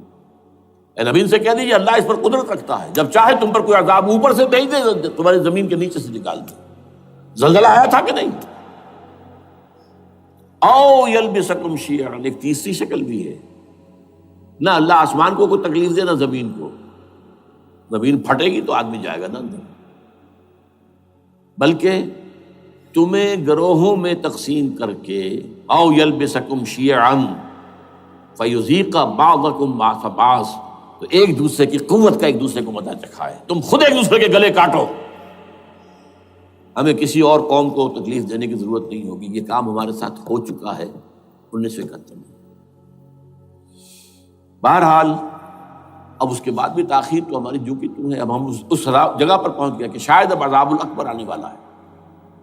وہ آیت بھی میں نے شروع میں پڑھی تھی، وَلَنُذِيقَنَّهُم مِّنَ الْعَذَابِ الْأَدْنَىٰ دُونَ الْعَذَابِ الْأَكْبَرِ لَعَلَّهُمْ يَرْجِعُونَ۔ چھوٹا عذاب آیا سن 71 میں پاکستان، بہرحال مغربی پاکستان تو برقرار رہا، اس کا نام بھی پاکستان رہا۔ اب شاید بڑا عذاب آ رہا ہو، بلکنائزیشن جس کے نقشے جو ہیں دنیا میں شائع کیے جا چکے ہیں۔ اور اس اسلامائزیشن کے لیے جو میں کہہ رہا ہوں کہ اس کے بغیر یہاں پاکستان نہیں رہے گا، اس کے لیے اس کی جو دستوری، تدریجی، قانونی، پرامن اگر راستہ اختیار نہ کیا گیا تو ملیٹنسی بڑھے گی۔ یہ رکنے والی نہیں ہے. یہ جو اوپر کا جو علاقہ ہے ایک ٹرائنگل ہے جس کا نقشہ کھینچا ہے ایک بہت بڑے مصری ادیب اور مورخ نے، شکیب ارسلان ان کا نام تھا. انہوں نے کہا ہے کہ یہ پامیر سطح مرتفع جو ہے پامیر، جسے روف آف دی ورلڈ کہا جاتا ہے، اس سے پہاڑوں کے سلسلے نکلتے ہیں. کوئی چین کی طرف چلا گیا، کوئی تبت کی طرف چلا گیا، جو قراقرم ادھر آ گیا پاکستان کی طرف، ہمالیہ آ گیا پاکستان انڈیا کی طرف، ادھر ہندو کش چلا گیا افغانستان میں. یہ سب جیسے کہ ایک جو پہیا ہوتا ہے اس کے جو لگے ہوتے ہیں اسپوکس جنہیں کہتے ہیں. اس نے کہا کہ ایک طرف ہمالیہ اور ایک طرف ہندو کش، اس کے درمیان میں جو قوم رہتی ہے، اب نوٹ کر لیجیے، یہ ہمالیہ کا اینڈ جو ہے مغربی، وہ کیا ہے، یہ نتیا گلی وغیرہ اسی کا حصہ ہے، اس کے بعد ختم. دریائے سندھ بہہ رہا ہے لیکن اوپر جا کر وہ ٹرن دیتا ہے رائٹ کو، تو پھر اب وہ قراقرم اور ہمالیہ کے درمیان جاتا ہے، یہاں تک کہ انڈیا سے جو اس کا داخلے کا راستہ آ جاتا ہے. لیکن یہ جو ہے یہ درمیانی راستہ، یہ اصل میں ہندو کش ادھر اور ہمالیہ ادھر، اس کے درمیان جو قوم آباد ہے. اور اس ٹرائنگل کا بیس ہے مالاکنڈ کا پہاڑ. مالاکنڈ، ہمالیہ، ہندو کش. اس ٹرائنگل میں جو قوم آباد ہے، شکیب ارسلان کہتا ہے اگر پوری دنیا میں اسلام کی نبضیں ڈوب جائیں تب بھی یہاں کے لوگوں میں اسلام کی نبض چلتی رہے گی. یہ وہ علاقہ ہے جہاں سے پاکستان کے طالبان کا آغاز ہوا، جہاں سے پرامن تحریک چلی تھی، اس کا راستہ روک دیا گیا. اب وہ شدت پسندی پر آ گئے، اور یہ شدت پسندی بڑھے گی اگر آپ نے تشدد سے روکا. اگر امریکہ کے چمچے بنے رہے، اگر امریکی ایجنڈے ہی کو پورا کرتے رہے اور اپنے لوگوں کو مارتے رہے، تو جواب میں در ایک چراغ حقیقت کو گل کیا تم نے تو موج دودھ سے 100 آفتاب ابھریں گے. یہ اب جو آ رہے ہیں، کہاں سے آ رہے ہیں آپ کے یہ خودکش حملہ آور؟ یہ وہی ان لوگوں کے رشتہ دار ہیں نا جو امریکی بمبارڈمنٹ میں مارے گئے ہیں. کتنے ہیں جن کے بچے ختم ہو گئے، بیٹے مر گئے. یہ جو ہمارے ہاں ایک کمانڈوز کے کیمپ کے اوپر جو حملہ ہوا تھا اور خودکش بمبار، جس سے کہ شاید 18-19 بہترین آپ کے کمانڈوز ختم ہوئے تھے، وہ کون تھا؟ وہ خود کمانڈو تھا. اندر کوئی اور تو جا ہی نہیں سکتا تھا، یہ کمانڈوز کا کیمپ تھا اور اس کے میس میں لوگ کوئی جا سکے. وہ خود کمانڈو تھا. اس کی بیٹی لال مسجد کے اندر جلی تھی. اب آپ اندازہ کیجئے کہ اس کے دل میں جو کھول رہا تھا اس کا جذبہ، اس نے اس کو ٹھنڈا کیا خود جان دے کر. تو جان لیجیے ادھر باجوڑ میں حملہ ہوا تھا، ادھر جو ہماری ملٹری پریڈ کے اوپر حملہ ہو گیا. تو یہ بات رکے گی نہیں. اور یہ ظاہر بات ہے کہ اب شمال سے لے کر نیچے تک کی بات ہے. وہاں پر بھی میں نے شروع بھی کہا تھا یہ خطرہ حقیقی ہے، غیر حقیقی نہیں ہے، وہمی اور خیالی نہیں ہے. اس لیے کہ اب جو اس علاقے سے جا رہے ہیں ہجرت کر کے کراچی، وہی ان کی جگہ ہے، وہیں پر ان کے رشتہ دار ہیں، محسود ہیں، وزیری فلاں ہے، یہ ہے وہ ہے، وہاں وہ جا رہے ہیں. اور وہاں پر بھی ظاہر بات ہے کہ جو کچھ ہو رہا ہے افغانستان میں اور جو کچھ ہو رہا ہے شمال سرحدی صوبے میں، اس کا ایک تسلسل ہوگا. میں یہاں یہ عرض کر دوں آپ سے کہ تقریباً 4 سال قبل، بلکہ 4.5 سال، میں انتہائی مایوسی کو پہنچ چکا تھا کہ پاکستان کا وجود باقی نہیں رہے گا. میں نے یہی تقریر کی ہے 29 فروری سن 2004 کو اسی جگہ. پاکستان جواز کھو چکا. یہ اسلام کے نام پر تھا. ویئر از اسلام؟ جو اسلام یہاں وہ تو بھارت میں بھی ہے، وہ تو امریکہ میں بھی ہے. وہ کہاں ہے اسلام کا سیاسی نظام، اسلام کا تعزیراتی نظام، اسلام کا کرمنل لا، اسلام کا سول لا، اسلام کے فیملی لاز کہاں بنائے تھے اس شخص نے جو فیلڈ مارشل بنا تھا، خود ساختہ، جو اس نے قوانین بنائے تھے. تمام علماء نے کہا تھا، تمام مکتبہ فکر کہ غلط ہے. تحریک کوئی نہیں اٹھائی، یہ ان کی غلطی تھی، کوتاہی تھی. جمہوریت کی تحریک میں شامل ہو گئے، اس پر کوئی تحریک نہیں چلائی. بہرحال وہ نظام کہاں ہے؟ وہ نظام تو قائم نہیں کیا. اس حوالے سے یہ اپنا جواز کھو چکا ہے. دو ریشنل ہے، ریزون دیت جسے کہتے ہیں فرینچ کے اندر، ریزون دیت کسی چیز کی ریزن ریشنل آف ایگزسٹنس. اس کے بعد یہ ہے کہ پچھلے سال سے کچھ مایوسی میں کمی ہوئی. نمبر ایک، chief justice of Pakistan Iftikhar Muhammad Chaudhry کے اندر ہمت اللہ نے دی، وہ کھڑا ہو گیا. جرنیلوں کے جم گھٹے کے اندر ایک سویلین آدمی جو ہے جس درجے کا مرعوب ہو سکتا ہے آپ اس کا اندازہ کر لیجیے. اور اس کے بعد اسپونٹینیس موومنٹ وہ کلا ہے، انہومی شے، سوچ نہیں سکتے ہم. یہ موومنٹ جو ہے یہ کوئی اسٹریٹ ارچنز کی چلائی ہوئی نہیں ہے، یہ ہمارے ہاں کے گاموں ماجوں کی نہیں ہے، بلکہ یہ تو پڑھے لکھے لوگ، وکیل، کالے کوٹ، کالی ٹائیاں، پینٹ، یہ جو سختیاں جھیلی ہیں انہوں نے. ابھی تک وہ تحریک چل رہی ہے، اگر سے ظاہر بات ہے وقت گزرنے کے ساتھ ساتھ اس کی وہ تیزی اور تندی میں تو کمی آئی، اور حکومت کو موقع ملا ان کے اندر کوئی رفت پیدا کرنے کا بھی. لیکن بہرحال ان دونوں چیزوں سے میری مایوسی میں قدرے کمی ہوئی. اب دوسری بات وہ تھی 18 فروری کے الیکشن کا پرامن طور پر منعقد ہو جانا. میں یہ سمجھتا تھا کہ جو اس کے اندر دخل اندازی ہے، رگنگ ہو گئی ہوئے. کیسے ممکن ہے پاکستان میں الیکشن ہو اور رگنگ نہ ہو؟ پھر تحریک چلے ہی چلے، کیونکہ تحریک تو چل رہی ہے پہلے سے، صرف اس کے اوپر تیل اور ڈالنا ہے نا. اور پھر بدامنی ہوئی ہو، اور پھر دونوں طرف گدھ بیٹھے ہوئے ہیں. The NATO forces in the west, Indian forces on the east, they will march into Pakistan. اور پاکستان کے ایٹمی دانت توڑ کر Pakistan will be put at the mercy of India, Bharat. Now do whatever you like. Condoleezza Rice کا میں آپ کو بیان سنا چکا ہوں. پاکستان کے مستقبل کا فیصلہ امریکہ اور بھارت بھی کرتا. بہرحال اب تیسری جو امید ہوئی ہے کہ کل پرسوں میں جو ہوئی ہے، کولیشن جو ہے یہ ناکام ہوتی نظر آ رہی تھی. لیکن یہ کہ صدر کے مواخذے پر یا صدر کے خلاف جو ایک کارروائی ہو رہی ہے، اللہ کرے کہ وہ پوری ہو جائے، یا اس سے بھی بہتر ہے کہ وہ خود ہی استعفیٰ دے کر دفع ہو جائے. بہرحال یہ کہ اس سے بھی کچھ امید کا پہلو جو ہے پیدا ہوتا ہے. اب یہاں اسلامائزیشن کا پرامن، تدریجی اور اسلام اور دستوری اور قانونی طریقہ کیا ہے؟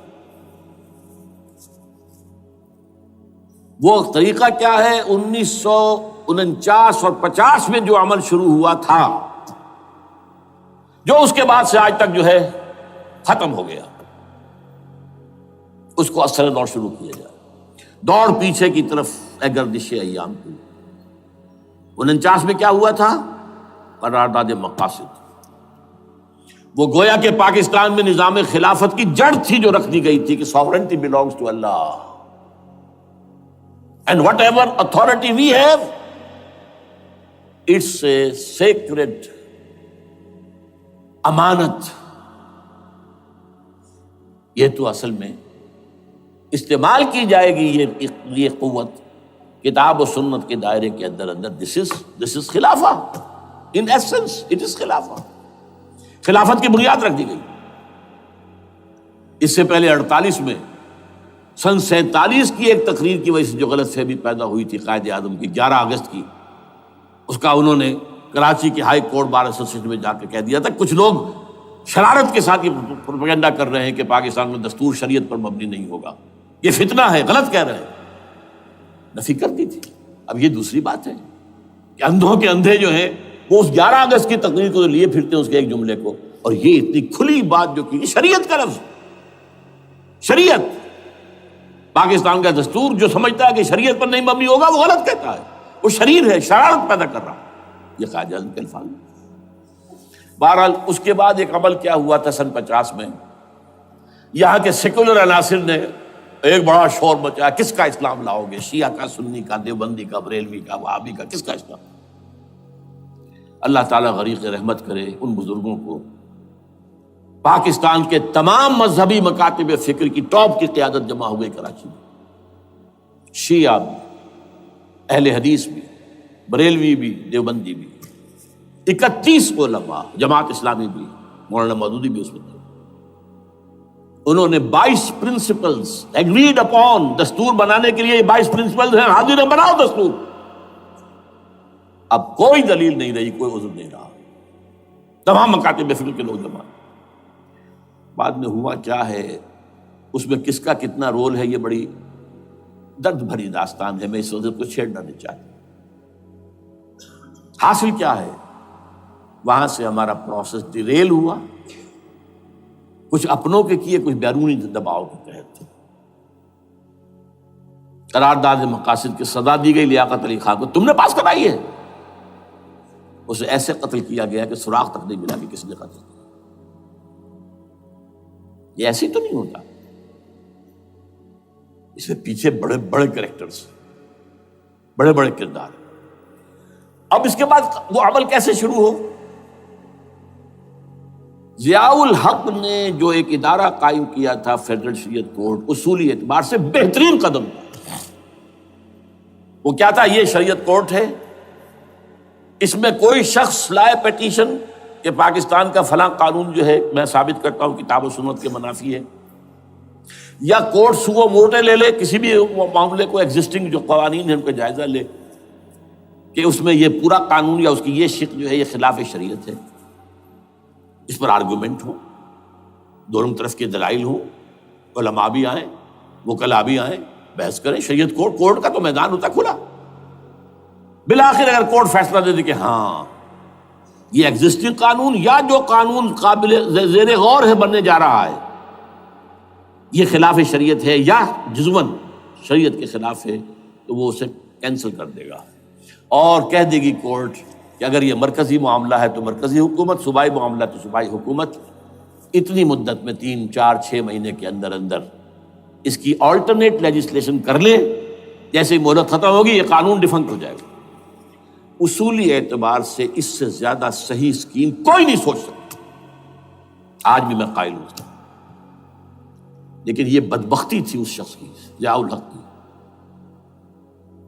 اس کو بالکل غیر مؤثر کر دیا. 2 ہتھکڑیاں پہنا دی، 2 بیڑیاں پہنا دی. کانسٹیٹیوشن آف پاکستان آپ کے دائرے کار سے خارج ہے، یہ سیکریٹ کاؤ ہے، ہاتھ نہ لگانا. جو جوڈیشل پروسیجرل لاز ہیں، ضابطہ دیوانی، ضابطہ فوجداری، یہ بھی تمہارے دائرے سے خارج ہے. مالی معاملات 10 سال تک خارج، اور فیملی لاز مستقل خارج. انا للہ و انا الیہ راجعون. اب کرنے کا کام کیا ہے؟ نمبر 1، فیڈرل شریعت کورٹ کے دائرے پر جو تحدیدات ہیں، لیمیٹیشن ختم کی جائیں یکسر. نمبر 2، اس کا سٹیٹس کم سے کم ہائی کورٹ کے درجے کا ہونا چاہیے. نمبر 3، اس میں جید علماء کو لا کر بٹھایا جائے، ان کی میجورٹی ہونی چاہیے. وکلاء بھی ہوں، جدید تعلیم کے، جدید قانون کے جاننے والے، لیکن علماء بھی ہوں. اگر آپ جید علماء کو لے آئیں گے تو پھر وہ جو عام مولوی ہے بیچارہ، وہ جو پوری طرح نیم خواندہ ہے یا نیم تعلیم یافتہ ہے، یا ہمارا عام آدمی ہے جو طالبان کے انداز کے اندر وہ شدت پسندی پر آ گیا ہے، اسے یہ اندازہ نہیں ہے کہ دین میں اہمیت کس شے کی اول ہے، پھر دوسری کون سی، ثانوی شے کون سی ہے. اب اس کے بجائے علماء، جدید علماء، تمام جو ہے مسالک کے علماء اس میں شامل کیے جائیں. اس کے فیصلوں پر نظر ثانی کا کھلا موقع ہونا چاہیے. ایک دفعہ عدالت فیصلہ کر دے، نظر ثانی کا موقع ہونا چاہیے. اور کسی شہری کی طرف سے پیٹیشن آئے یا سو موٹو، وہ جائزہ لے اور ایک ایک کر کے قوانین جو ہے غلط ختم. ان کی جگہ پر لیجسلیشن پارلیمنٹ ہی کرے گی یا صوبائی اسمبلی کرے گی. کورٹ کا کام لیجسلیشن نہیں ہے. وہ یہ کہہ سکتا ہے کہ یہ بھائی یہ معاملہ جو ہے شریعت سے تجاوز کر گیا ہے، یا فلاں جو قانون تم بنانے چلے اس کی یہ شق جو ہے شریعت کے خلاف ہے. بس فیصلہ یہ دے گی. ظاہر بات ہے لیجسلیشن اس کا کام نہیں، لیجسلیشن جو کرے گی آپ کی نیشنل اسمبلی کرے گی، آپ کی صوبائی اسمبلی کرے گی. لیکن وہ اس کا متبادل قانون لے آئیں اور پہلا قانون ختم ہو جائے گا. اچھا، اس عرصے کے دوران جو کونسل آف اسلامک آئیڈیالوجی پر ارب روپیہ خرچ ہوا ہے، اس کی رپورٹوں کے انبار لگ گئے ہیں، کسی ایک سفارش کو بھی آج تک پارلیمنٹ میں پیش نہیں کیا گیا. اور اس میں جید علماء رہے ہیں اور تمام مکاتب فکر کے علماء رہے ہیں.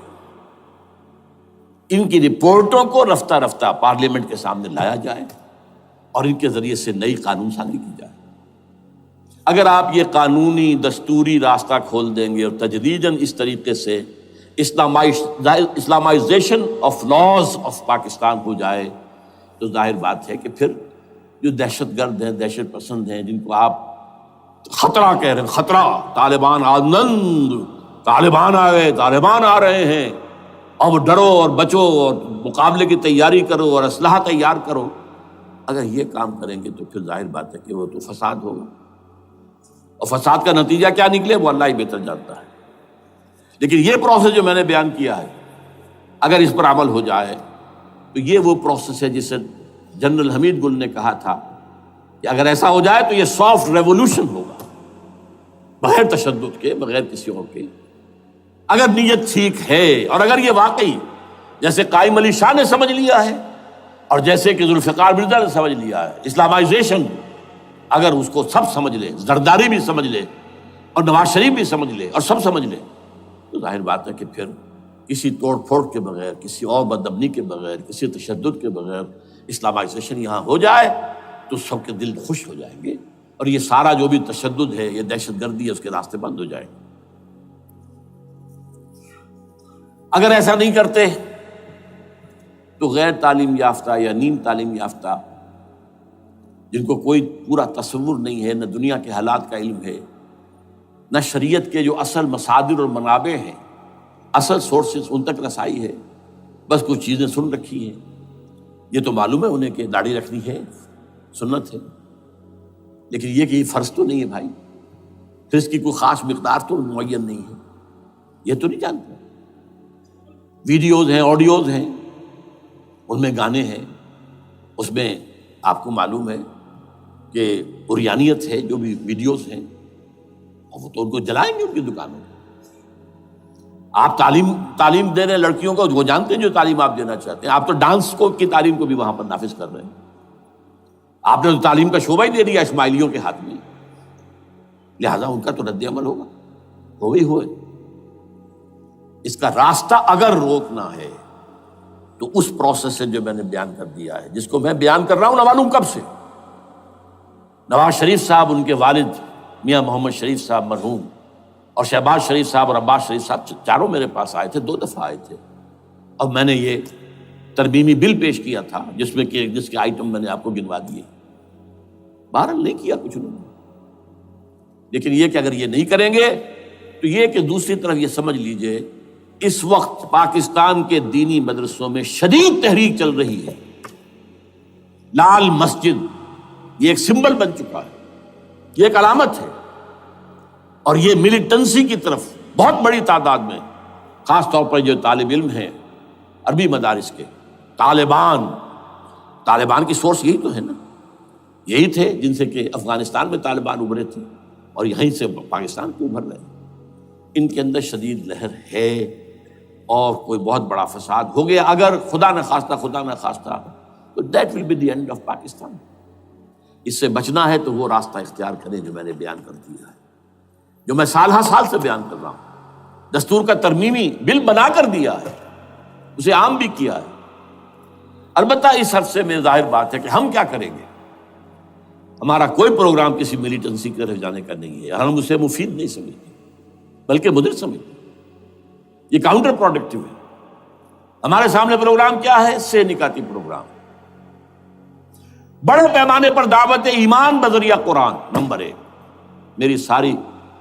میری تمام سرگزشت کھوئے ہوئوں کو جستجو، میری سرگزشت جو ہے 50 سال سے اسی میں ہے، قرآن کا پڑھنا، پڑھانا، سیکھنا، سکھانا، عام کرنا، اور الحمدللہ ایک بڑی ٹیم تیار کر دی ہے میں نے اللہ کے فضل سے، جو یہ کام کر رہی ہے۔ دعوت ایمان بذریعہ قرآن، اور جو ایمان واقعتاً لے آئیں، جس کا ثبوت ہوگا شریعت پر عمل، جس چیز پر عمل کیا جا سکتا اور نہیں کرتے تو آپ مجرم۔ ہاں ظاہر بات ہے اس سے ایک حصہ ایسا ہے جس پر آپ عمل نہیں کر سکتے جب تک کہ نظام نہ بدل جائے، چور کا ہاتھ میں نہیں کاٹ سکتا، آپ نہیں کاٹ سکتے، لیکن جتنے پر عمل ممکن ہے اس پر عمل۔ ایسے لوگوں کو آرگنائز کیا جائے، بیعت کا نظام، مسنون نظام، قرآن میں معصور، مسنون، منصوص، یہ سارا نظام اس کی بنیاد، ایک آدمی کا وہ آدمی کہے کہ بڑھو تو بڑھو، وہ کہے کہ رک جاؤ تو رک جاؤ۔ نمبر 3، ان لوگوں کا تزکیہ، اور میں بتا چکا ہوں تزکیہ اور تربیت۔ تزکیہ کس بات کی؟ کوئی امنگ، کوئی ولولہ، کوئی مقصد، کوئی تمنا دل میں نہ رہے سوائے اللہ کی رضا کی۔ حکومت مطلوب نہ ہو، اقتدار مطلوب نہ ہو، مال و دولت مطلوب نہ ہو، اللہ کی رضا اور آخرت کی فلاح۔ ہر تمنا دل سے رخصت ہو گئی۔ حضرت مجنون کا مصرع، اب تو آ جا، اب تو خلوت ہو گئی، اے اللہ تو آ جا میرے دل میں، میرے دل سے ہر تمنا نکل چکی ہے، خلوت ہے۔ اور تربیت کس کی؟ کہ تیاری ہو جائے اس بات کی کہ تن من دھن سب لگا دیں گے، جان بھی دے دیں گے جب موقع آئے۔ چوتھا کیا؟ کہ جب تک یہ تعداد کافی نہ ہو، یہ نہیں ہے کہ 150 آدمی لے کر کسی ایک جگہ پر کسی لال مسجد کو ہم مرکز بنا کر بیٹھ جائیں، نعرہ لگا دیں گے، ملک گیر جماعت، اور وہ بھی معتدل تعداد پہ، وہ جب تک نہیں ہوتی تو ہم یہی 3 کام کریں گے۔ دعوت ایمان بذریعہ قرآن، تنظیم بذریعہ بیعت، مسنون بیعت، تزکیہ اور تربیت کرتے رہیں گے۔ بانشہ درویشی در ساز دمادم زن، یہی کام کرتے رہو۔ نو ملیٹنسی، نو الیکشنز۔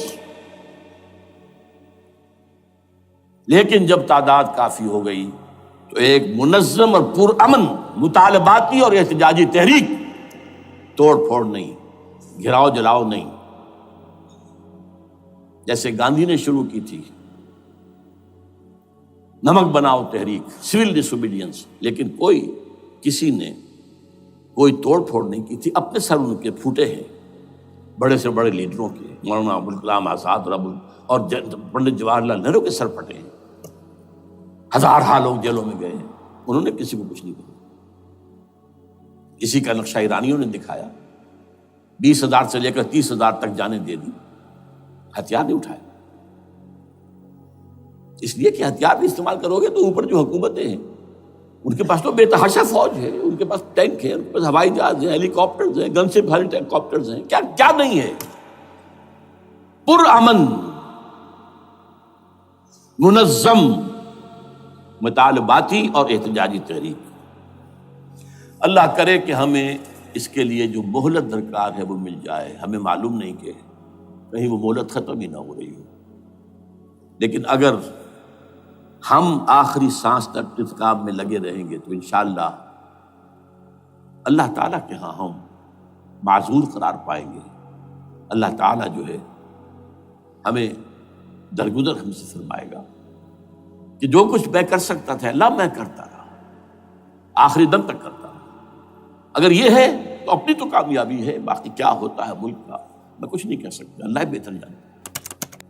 اقول قولی ھذا واستغفر اللہ لی ولکم ولسائر المسلمین والمسلمات۔